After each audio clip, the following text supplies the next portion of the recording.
Hello students, welcome to all of you in this class. जैसा कि आप जानते हैं कि पटना यूनिवर्सिटी का जो एंट्रेंस एग्जामिनेशंस है वो एंट्रेंस एग्जामिनेशंस आपका इस बार होने वाला है और इसके लिए लगातार हम लोग प्रिपरेशन कर रहे हैं। और आज की इस क्लास में हम लोग फिजिक्स पेपर के बारे में डिस्कस करेंगे, जिसमें हम लोग जानेंगे work energy and power and plus work energy theorem के बारे में, जिससे अक्सर क्वेश्चन पूछा जाता है यूनिवर्सिटी के इस एंट्रेंस एग्जाम में, जो कि आपका इंपॉर्टेंट क्वेश्चंस है। और इस क्वेश्चंस के सीरीज में कुछ हम लोग एमसीक्यू क्वेश्चंस को भी देखेंगे, साथ में तमाम सारे कॉन्सेप्ट को भी देखेंगे। पहले हम लोग कॉन्सेप्ट को समझेंगे, प्लस इसके बेसिस पे जो कुछ इंपॉर्टेंट एमसीक्यू क्वेश्चन का सीरीज होगा वो भी समझेंगे। आपको बता दें कि जो प्रीमियम ग्रुप है उसमें तमाम सारे ये पीडीएफ्स भेज दिए जा चुका है, प्लस आपको प्रैक्टिस सेट भी भेज दिया जा चुका है work energy and power theorem से रिलेटेड। तो आप उसके प्रैक्टिस सेट को कंप्लीट कीजिएगा एंड जो भी सारे आपके कॉन्सेप्ट को समझने में प्रॉब्लम हो रहा था वो सारे कॉन्सेप्ट के प्रॉब्लम्स को लेकर के ये वीडियो आपके लिए अरेंज किया गया है। तो ये कन्फर्म है कि इस वीडियो को देखने के बाद आपका work energy power and theorem से रिलेटेड आपका एक भी क्वेश्चन पटना यूनिवर्सिटी के एंट्रेंस एग्जामिनेशंस में आपका स्किप या छूटने वाला नहीं है। तो बस सारे कॉन्सेप्ट को सही तरीके से समझिएगा, प्लस इसके बाद आपका ड्यूटी होता है मेहनत करने का, यानी आपको क्या करना है, बहुत ज़्यादा प्रैक्टिस करना है। यानी एक से एक क्वेश्चन को आपको देखना है, वर्क एनर्जी एंड पावर से रिलेटेड क्वेश्चन के सेट को सॉल्व करना है, जिससे कि क्या होगा, आपका वर्क एनर्जी एंड पावर के जो फील्ड है उसमें आपका क्या होगा, कैपेबिलिटी बूस्ट करेगा। यानी आपका प्रैक्टिस अगर आपका बेहतर रहेगा तो फिर आप भी अपने आप से कन्फर्म हो जाइएगा कि आपका एक भी question work energy and power से आपका नहीं छूटना चाहिए। अगर बात करें मिनिमम क्वेश्चन के बारे में, तो मिनिमम एक क्वेश्चन रहता ही रहता है, चाहे वो डायमेंशन फार्मूला से इंक्लूड कर ले या फिर आपका वर्क एनर्जी थ्योरम से कर ले। जो भी पार्ट हो, एक क्वेश्चन आपका मिनिमम रहता है आपका इस पार्ट से। बट इस एक क्वेश्चन के लिए हमें बहुत सारे कुछ कॉन्सेप्ट को पढ़ना होता है, हालांकि हर कॉन्सेप्ट आपका आसान है इसका। तो चलिए चलते हैं कॉन्सेप्ट को समझते हैं। इसके लिए हमारे पास पीडीएफ है, और ये पीडीएफ जिस पीडीएफ के जरिए से मैं यहाँ पे अभी आपको लेक्चरेट करूँगा वो पीडीएफ भी ग्रुप में भेज दिया जा चुका है। तो जो भी कैंडिडेट अभी तक प्रीमियम ग्रुप से नहीं जुड़े हैं वो जुड़ सकते हैं, क्योंकि अभी भी पटना यूनिवर्सिटी के प्रिपरेशन के लिए अभी भी 20 डेज़ के अप्रॉक्स आपका टाइमिंग है, और ये 20 डेज़ बहुत ज़्यादा टाइम होता है। अगर आप लगातार इस पर अगर आप फोकस करते हैं तो फिर ये आपके लिए पर्याप्त टाइम है। तो आप इस पर्याप्त टाइम में भी पटना यूनिवर्सिटी के इस एंट्रेंस एग्जामिनेशंस को क्रैक करने के लिए बहुत ही अपने आप को कैपेबल कर सकते हैं। तो इसलिए लगातार प्रीमियम ग्रुप से स्टूडेंट्स जुड़ रहे हैं, आप भी जुड़ सकते हैं। प्रीमियम ग्रुप से जुड़ने का फैसिलिटी बहुत ही सिंपल सा प्रोसेस है। आपको वीडियो के डिस्क्रिप्शन बॉक्स में जाना है, वहाँ पे आपको व्हाट्सअप नंबर मिलता है, आपको उस पर जाकर के मैसेज करना है अगर आपको प्रीमियम ग्रुप से ज्वाइन करना है। देन फिर आपको तमाम सारे इन्फॉर्मेशन आपको प्रीमियम ग्रुप से जुड़ने का वहाँ से अवेलेबल करा दिया जाता है। तो चलिए चलते हैं, हम लोग लेक्चर स्टार्ट करते हैं। अपना वर्क एनर्जी थ्योरम के सारे कॉन्सेप्ट को एक एक करके हम लोग देखते हैं। अगर वर्क और जो पावर, या फिर कह सकते हैं वर्क एनर्जी और जो पावर का जो कॉन्सेप्ट था वो सबसे पहले अपने जो आपने स्टार्टअप किया वो क्लास 9 में पढ़ा, और इसके नीचे की भी क्लासेस में आपने पढ़ा होगा। लेकिन क्लास 9 में आपका जैसा कॉन्सेप्ट क्या होगा, आपका कॉन्सेप्ट थोड़ा सा अंडरस्टैंडिंग हुआ, और आपने क्या समझा कि वर्क का सिंपल सा मतलब होता है कि फोर्स, यानी वर्क का सिंपल सा मतलब होता है कि फोर्स का डिस्प्लेसमेंट, यानी कह सकते हैं फोर्स के कारण जो डिस्प्लेसमेंट होता है, और जिस फिजिकल क्वांटिटी की जरिए से हम लोग डिफाइन करते हैं वही हमारा क्या कहलाता है, वर्क कहलाता है। मतलब अगर कोई ऑब्जेक्ट पे, अगर कोई बॉडी पे फोर्स अप्लाई होता है, देन क्या होता है, बॉडी में डिस्प्लेसमेंट होता है। और अभी इसके जस्ट पहले के चैप्टर में मैंने आपको फोर्स एंड इट्स कॉजेज में मैंने आपको बताया था कि न्यूटन्स का फर्स्ट लॉ ऑफ मोशन ये डिफाइन करता है कि फोर्स के इफेक्ट के बारे में बताता है। तो जैसे ही आप फोर्स अप्लाई करते हैं किसी बॉडी पे तो उसमें मोशन स्टार्टअप होता है, एंड अगर मोशन की स्टार्टअप को जिस फिजिकल क्वांटिटी के जरिए से हम लोग डिफाइन करते हैं वो क्या कहलाता है, हमारा वर्क कहलाता है। तो work is said to be done, work का सिंपल सा मतलब होता है work is said to be done by a force when body is displaced actually through some distance in the direction of the applied force. यानी जिस भी direction में आपका फोर्स अप्लाइड होता है और अगर उस डायरेक्शन में कुछ डिस्प्लेसमेंट होता है, तो जिस फिजिकल क्वांटिटी के जरिए से हम लोग, जिस फिजिकल फैक्टर के जरिए से हम लोग डिफाइन करते हैं वो हमारा वर्क कहलाता है। अगर वर्क के बारे में बात करें तो वर्क हमारा होता है फोर्स इंटू डिस्प्लेसमेंट, ध्यान रखिएगा। और अगर इसे ये जो आपका जो मल्टीप्लिकेशन वो कौन सा, ये आपका डॉट प्रोडक्ट है। एंड अगर डॉट प्रोडक्ट के बारे में बात करें तो डॉट प्रोडक्ट हमेशा क्या लेके आता है, कॉस थीटा लेके आता है। यानी ऑल ओवर कह सकते हैं हम लोग एफ डॉट एस को हम लोग कह सकते हैं एफ एस कॉस थीटा। तो अगर आपका एंगल के इंक्लाइनेशन का अगर कहीं कॉन्सेप्ट है, देन आपको क्या करना है, अप्लाई करना है वर्क इज इक्वल्स टू में एफ एस कॉस थीटा, ध्यान रखिएगा। और ये कैसा, ये आपका स्केलर या फिर डॉट प्रोडक्ट है किसका, आपका फोर्स एंड डिस्प्लेसमेंट का। तो आपको सिंपली इस तरीके से एमसीक्यू क्वेश्चन पूछ सकता है कि the dot product of force and आपका डिस्प्लेसमेंट इज कॉल्ड, देन आपको बताना है कि वो आपका वर्क कहलाता है। जैसे लेटेस्ट सपोज एक आपका क्वेश्चन है, जैसे फोर्स आपका 50 न्यूटन का अप्लाइड होता है, डिस्प्लेसमेंट आपका 5 मीटर का होता है। लेटेस्ट सपोज आपका थीटा यानी जो इंक्लाइनेशन है वो आपका इस केस में क्या है आपका 0 डिग्री है। तो ध्यान रखिएगा, जैसे आपका वर्क इधर यानी आपका फोर्स इधर लग रहा है, जैसे मान लेते हैं ये आपका ऑब्जेक्ट है एंड ऑब्जेक्ट पे फोर्स अप्लाई किया गया इस डायरेक्शन में, और पाया क्या गया कि जैसे ही हम लोग फोर्स अप्लाई करते हैं इस डायरेक्शन में तो इसका डिस्प्लेसमेंट भी होता है किस डायरेक्शन में, ये आपका डिस्प्लेसमेंट भी होता है इस डायरेक्शन में। तो इस केस में आपका क्या हो जाएगा, एंगल ऑफ इंक्लिनेशन दोनों के बीच का कितना डिग्री है, 0 डिग्री।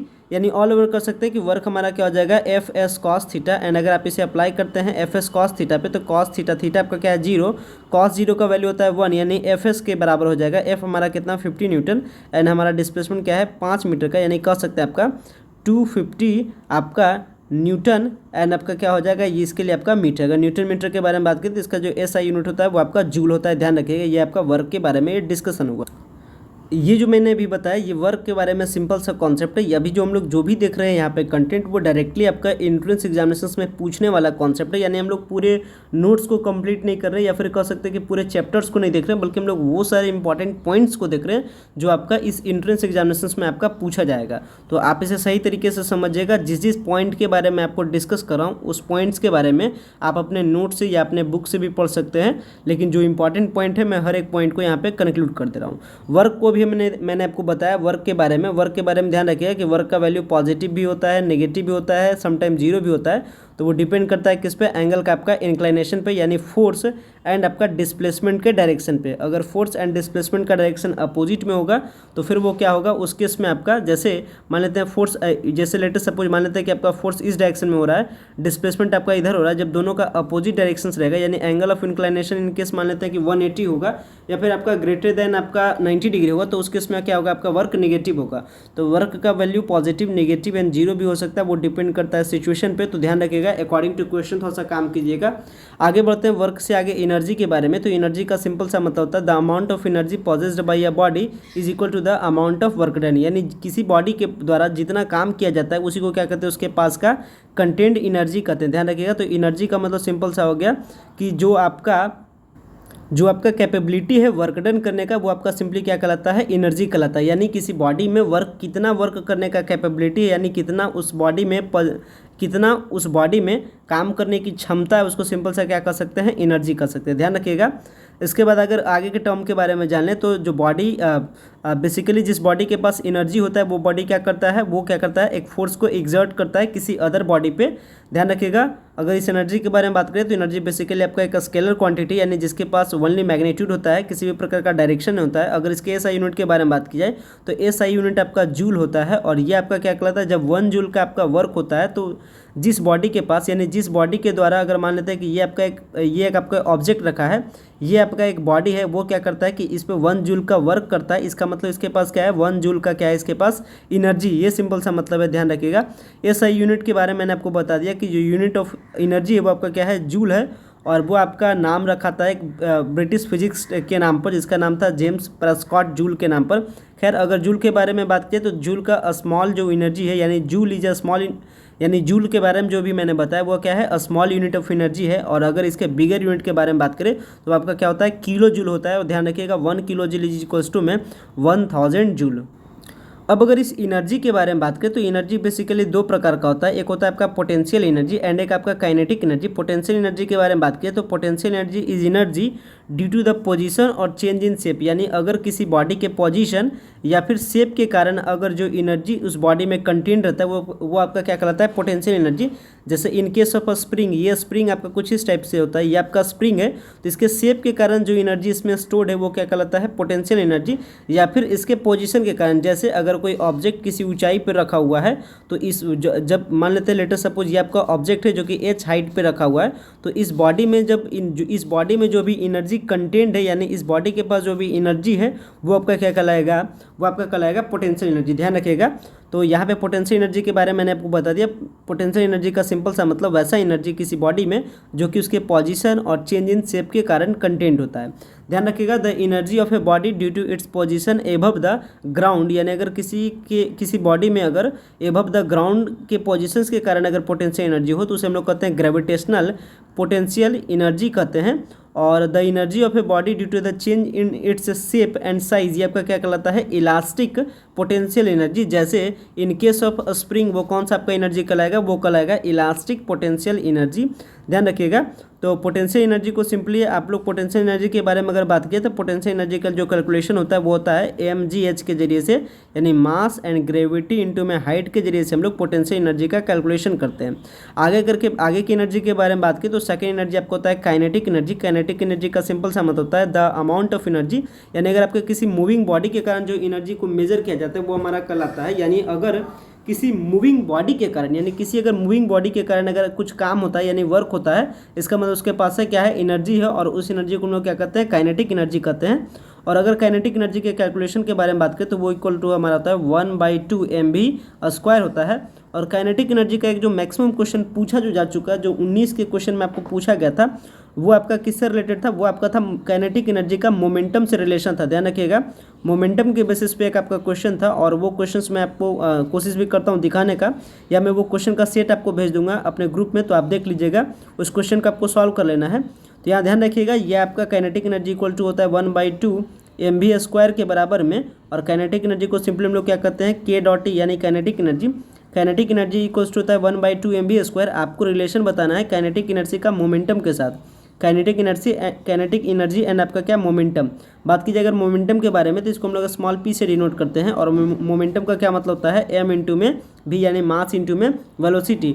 तो काइनेटिक एनर्जी का मोमेंटम के साथ रिलेशन क्या होता है ये भी हम लोग देखेंगे, ध्यान से समझिएगा।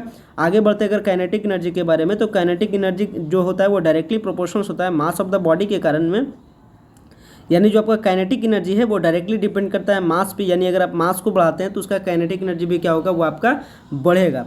और ये डायरेक्टली प्रोपोर्शनल होता है किसका, स्क्वायर ऑफ द वेलोसिटी का भी। तो ध्यान रखिएगा, वेलोसिटी को भी बढ़ाइएगा तो वो आपका स्क्वायर ऑफ द क्या होगा, बढ़ेगा। ध्यान रखिएगा, यहाँ पे एक बात के बारे में यहाँ कुछ इंपॉर्टेंट कंडीशंस भी बताया गया है कि काइनेटिक एनर्जी को कब डबल होगा, कब ट्रिपल होगा। ये कुछ स्पेशल केस है, जैसे अगर किसी बॉडी के मास को आप डबल करते हैं तो उसका काइनेटिक एनर्जी भी क्या होगा, डबल होगा। अगर किसी बॉडी के मास को क्या करते हैं, आधा करते हैं तो उसका काइनेटिक एनर्जी भी क्या होगा, हाफ होगा। अगर बात की जाए अगर किसी बॉडी के अगर वेलोसिटी को आप डबल करते हैं तो उसका काइनेटिक एनर्जी क्या होगा, 4 टाइम्स वो अपग्रेड करेगा। तो यहाँ पे आपको ध्यान रखने वाली बात है, जैसे लेटेस्ट सपोज हमारे पास एक क्वेश्चन है, आपको बताना है हाउ मच काइनेटिक एनर्जी।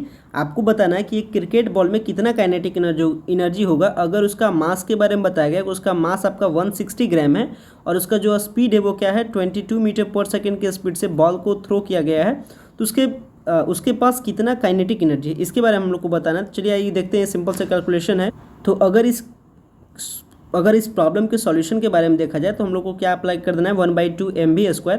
तो 1/2 m मास आपका क्या था, 160 ग्राम में था, इसको भी SI यूनिट के फॉर्म में लाना है। तो इसके लिए हम लोग क्या करेंगे, 1000 से डिवाइड कर देंगे, एंड फिर आपका वेलोसिटी क्या है, 22 मीटर पर सेकेंड। तो 22 इंटू 22 जब आप इसको सॉल्व कीजिएगा तो आपका आंसर आ जाएगा 38.72 जूल। ये आपका इसका आंसर आएगा। आगे के अगर कॉन्सेप्ट के बारे में बात की है तो फिर हम लोग एंट्री करते हैं पावर के कॉन्सेप्ट में, यानी अभी आपने पढ़ा वर्क का कॉन्सेप्ट, इसके बाद पढ़ा आपने एनर्जी का कॉन्सेप्ट, अब आपको साथ में पढ़ना है किसका कॉन्सेप्ट, पावर का कॉन्सेप्ट भी पढ़ना है। अगर पावर के बारे में बात की तो पावर का मतलब होता है power is the amount of energy transferred per unit time, यानी पावर का सिंपल सा मतलब हो गया कि work done per unit time को हम लोग क्या कहते हैं, पावर कहते हैं, या फिर आप कह सकते हैं वर्क, या फिर आप कह सकते हैं पावर को energy transferred per unit time, ये भी आपका क्या कहलाता है, पावर कहलाता है। अगर पावर के बारे में बात करें तो इसका SI यूनिट आपका जूल पर सेकंड होता है, चूँकि आप लोग जानते हैं वर्क का हो गया जूल, या एनर्जी का हो गया जूल, एंड टाइम का हो गया सेकेंड। अगर इसके डायमेंशन फार्मूला के बारे में बात करें तो ml² T⁻⁻3, यहाँ पे ध्यान रखिएगा। जैसे अगर एक क्वेश्चन के बारे में बात करें तो देखिए, देख सकते हैं यहाँ पे एक क्वेश्चन है। क्वेश्चन क्या है आपको कि एक आपका मशीन गन है, मशीन गन क्या करता है, 60 बुलेट्स पर मिनट वो क्या करता है, वो बाहर करता है, यानी 60 बुलेट्स 1 मिनट में वो गन फायर करता है। तो आपको बताना है कि उसके उस गन का पावर क्या है, और जो गन फायर होता है, यानी गन जो फायर करता है बुलेट का, उसका वेलोसिटी होता है 700 मीटर पर सेकेंड, और ईच बुलेट का मास है आपका 50 ग्राम। तो आपको बताना है कि उस गन का पावर क्या है। तो सिंस हमको इसमें क्या करना है, इसमें हमको गन का फुल पावर निकालें, यानी गन का पूरा पावर क्या है। तो इस केस में हमें क्या करना है, वो गन क्या करता है, 60 बुलेट्स पर मिनट टाइम निकालता है। तो उसका कैलकुलेशन किस तरीके से हो जाएगा, आपका 60 बुलेट्स के लिए आपको कैलकुलेशन करना है। तो इस केस में क्या हो जाएगा, 60 यानी गन का पावर निकाल रहे हैं, तो पावर कैसे निकलेगा, पहले हम लोग एक बुलेट के लिए निकाल लेते हैं कि कितना वर्क डन पर मिनट टाइम हो रहा है, फिर हम लोग क्या करेंगे 60 से उसे हम लोग मल्टीप्लाई कर देंगे। तो अगर एक बुलेट के बारे में बात करें तो एक बुलेट का क्या हो जाएगा, आपका पावर बराबर वर्क डन बाई में टाइम, यानी इस तरीके से आप इसको सॉल्व कर सकते हैं। 60 इंटू में वर्क डन को आप लिख सकते हैं 1/2 mv², चूँकि वर्क डन आप लिखे या फिर यहाँ पे काइनेटिक एनर्जी लिखिए, चूँकि वर्क डन बाई टाइम को भी हम लोग पावर कहते हैं and energy transfer by time ये भी हम लोग क्या कहते हैं, पावर कहते हैं। तो 1/2 mv² यानी मास ऑफ बुलेट एंड आपको टाइम के यानी ये हो जाएगा mv² बाई में यहाँ नीचे क्या हो जाएगा आपका टाइम हो जाएगा। तो इस पर आपको अप्लाई कर देना है। जैसे ही आप अगर आप इस पर अप्लाई करते हैं तो फिर आपका आंसर क्या आ जाएगा, जो कि आंसर आएगा 12,250 वाट। ध्यान रखिएगा ये गन का फायर पावर क्या हो जाएगा, 12,250 वाट। तो ये भी आप प्रॉब्लम को सॉल्व कर लीजिएगा, सिंपल सा कॉन्सेप्ट है। आगे बढ़ते हैं तो साथ में वर्क के साथ ही एक और कॉन्सेप्ट होता है वोल्टेज का, जो कि आप करंट में पढ़े होंगे। वोल्टेज बराबर क्या होता है, वर्क डन बाई में चार्ज ट्रांसफर। तो इससे भी आपका अक्सर क्वेश्चन पूछा जाता है, चूंकि ये वर्क डन का टॉपिक से रिलेटेड है। तो ध्यान रखिएगा ये कॉन्सेप्ट आपका जो आपका पोटेंशियल डिफरेंस होता है, यानी जो आपका वोल्टेज होता है वो आपका क्या होता है, वर्क डन बाई में चार्ज ट्रांसफर, यानी V = में W बाई में Q। जैसे यहाँ पे कुछ प्रॉब्लम दिया गया है, आपको इसको सॉल्व करना है। जैसे इसमें बताया जा रहा है कि कितना एनर्जी रिक्वायर होता है 60 कूलम चार्ज को मूव करने के लिए, पोटेंशियल डिफरेंस क्या है 1.5 वोल्ट का। तो इसके लिए प्रॉब्लम क्या हो जाएगा, चूंकि आप जानते हैं V बराबर क्या होता है, W बाई में Q होता है। तो आप इसको इस तरीके से सॉल्व कर सकते हैं। V = आपका 1.5 वाट का है। वर्क डन के बारे में आपको पता नहीं, चार्ज के आपका 60 कूलम का, तो आप इसे मल्टीप्लाई कर दीजिएगा।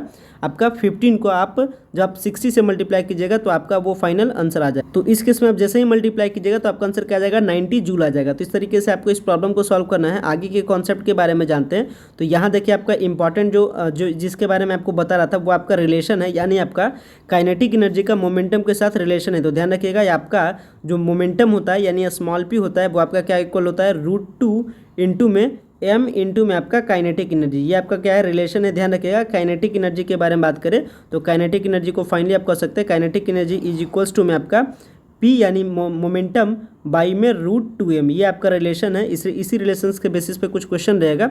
जैसे यहाँ पे देख सकते हैं यहाँ पे क्वेश्चन है और क्वेश्चन के बारे में बताया जा रहा है कि the kinetic energy of a body becomes 256 times, यानी जो काइनेटिक एनर्जी है बॉडी का वो क्या हो जाता है, 256 टाइम्स हो जाता है अपने इनिशियल वैल्यू का। यानी आप कह सकते हैं ये आपका के आपको क्या कर सकते हैं, फाइनल, यानी आपको जो फाइनल काइनेटिक एनर्जी है वो क्या है आपका इक्वल्स टू है 256 times of initial kinetic energy. तो आपको बताना है कि उसका नया लीनियर मोमेंटम क्या हो जाएगा। यानी जैसे बॉडी के पास पहले का कुछ काइनेटिक एनर्जी था तो उसके पास पहले का कुछ लीनियर मोमेंटम होगा। अब आपको क्या बताना है, जब अगर उसके जो काइनेटिक एनर्जी है अगर उसको 256 टाइम्स कर दिया जाए पहले वाले वैल्यू का, तो उसका लीनियर मोमेंटम कितने टाइम्स वो अपग्रेड हो जाएगा, इसके बारे में। तो जब आप इसको सॉल्व कीजिएगा तो उसका आंसर क्या आएगा, 16 टाइम्स आएगा। कैसे आपको सॉल्व करना है, इस तरीके से। जैसे भी मैंने आपको बताया कि लीनियर मोमेंटम क्या होता है, वो = होता है, लीनियर मोमेंटम के बारे में मैंने आपको क्या बताया था कि जो लीनियर मोमेंटम होता है वो होता है होता है √2m इंटू में E के बराबर में। और इस केस में आपको पूछा जा रहा था कि अभी का जो लीनियर मोमेंटम है और पहले का जो लीनियर मोमेंटम है वो एग्जैक्टली होगा क्या।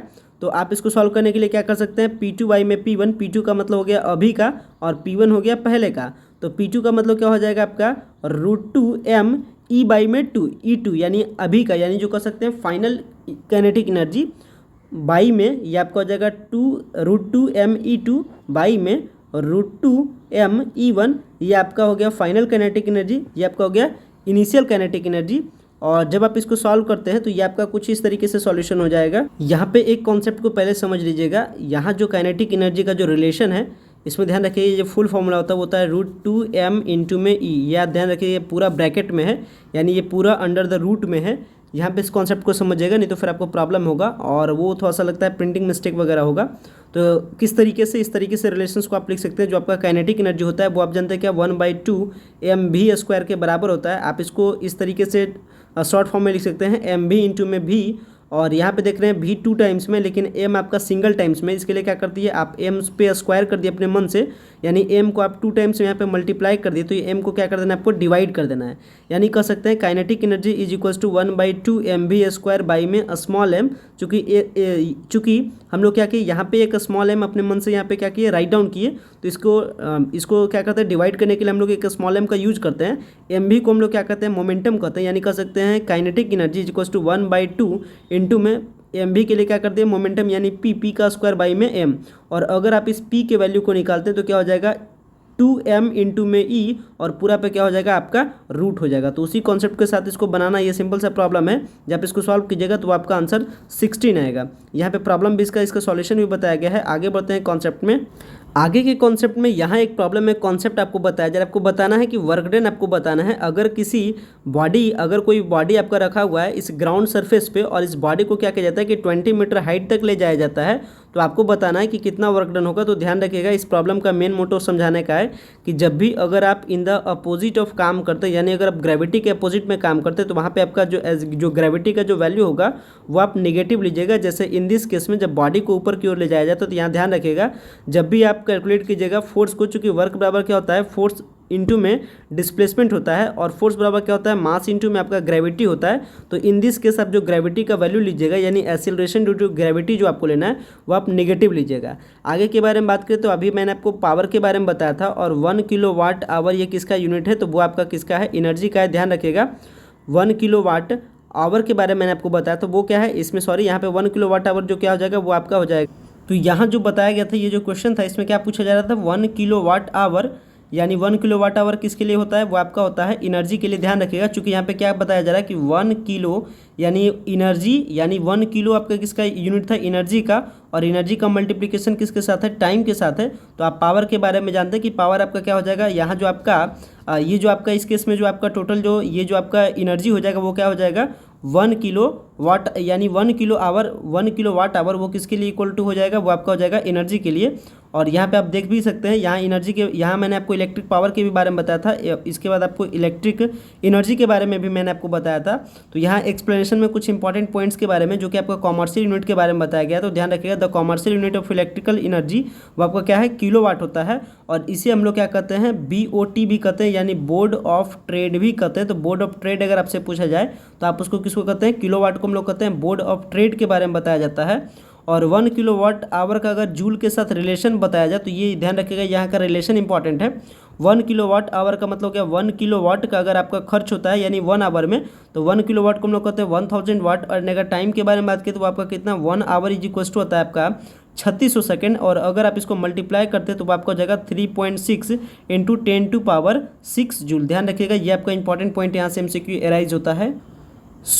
ये कुछ आपको इंपॉर्टेंट पॉइंट्स था। अगर कुछ और एडिशनल इंपॉर्टेंट इन्फॉर्मेशंस के बारे में बात करें तो थोड़ी सी एनर्जी के बारे में बात, और जनरली सम कुछ MCQ के क्वेश्चंस भी अराइज होते हैं एज ए जनरल नॉलेज के फॉर्म में भी, कि आपका जो एनर्जी, जो सन में जो एनर्जी के बारे में पूछा जाता है अक्सर, कि जो सन का एनर्जी वो कंटिन्यूसली किसके कारण से, जो सन में एनर्जी जो कंटेंट है वो किसके कारण है, तो वो आंसर क्या है, न्यूक्लियर फ्यूजन के कारण में। और न्यूक्लियर फ्यूजन का यहाँ पे कॉन्सेप्ट भी आप जानते हैं कि न्यूक्लियर फ्यूजन ये आपका किस चैप्टर का पॉइंट है, ये आपका रेडियो एक्टिविटी का है। और न्यूक्लियर फ्यूजन में क्या होता है कि दो एटम के न्यूक्लियाई क्या करते हैं, फ्यूज़ करते हैं, और इस फ्यूजन के केस में क्या होता है, एक हाई अमाउंट का, ट्रेमेंडस अमाउंट का आपका क्या होता है, एनर्जी रिलीज होता है। और इन केस ऑफ सन में क्या होता है, दो हाइड्रोजन न्यूक्लियाई क्या करते हैं, आपस में फ्यूज़ करते हैं, और जिसके कारण से क्या बनता है, एक सिंगल हीलियम बनता है।